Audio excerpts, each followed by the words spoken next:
Hello, I'm Dr. Sid Chapman, President of the Georgia Association of Educators, a 28-year educator in Georgia's public schools.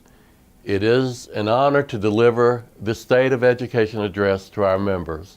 Last year ended on a high note for all of Georgia educators, students, and parents who work tirelessly in and provide immeasurable support for our public schools on a daily basis. Voters let their voices be heard last November when they cast their ballots against Amendment 1.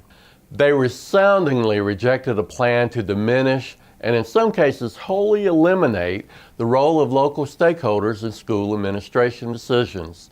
60% of Georgia's citizens voted to keep school decision-making in the hands of the people who care the most for students, their local community.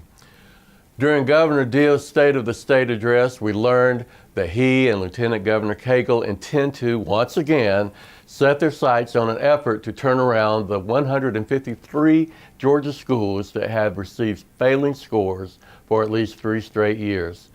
That is good news.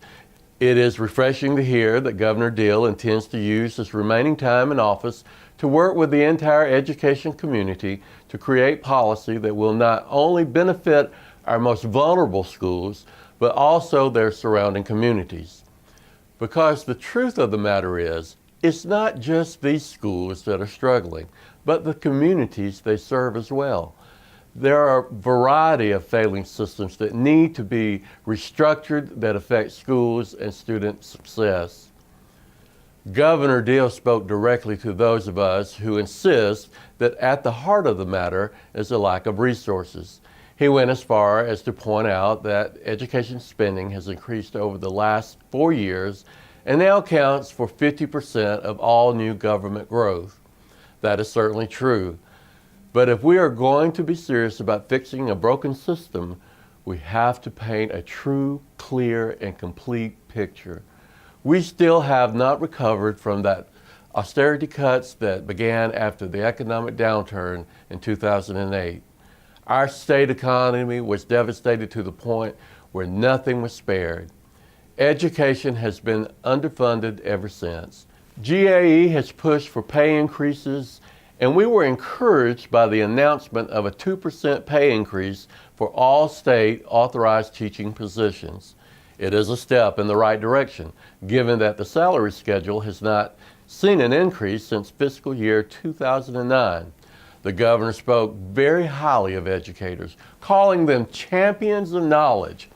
Yet for too long in Georgia, they have been called upon to be miracle workers and asked to do more with less. That cannot stand. It is going to take all of us working together to ensure that positive change is brought about. I hope the governor's strategy is not simply to try to put the principles of Amendment 1 into action in a different way in order to sidestep the will of the voters. Any legislation to help schools that have fallen short of the state's accountability standards must contain provisions that will truly help them succeed, be it the use of community schools approach, providing additional professional development opportunities for educators working in the state's high poverty areas, or other evidence-based strategies. The systemic causes of chronically low-performing schools must be a focus. I look forward to continuing to be on the front lines of educating Georgia's children with each of you. So whether that's on a bus, in a classroom, in the cafeteria, or in the office, we stand together as advocates for our students. Please remember to join us on February 23rd for the GAE Day at the Capitol. Go to our website to register. Thank you so much for all that you do for public education.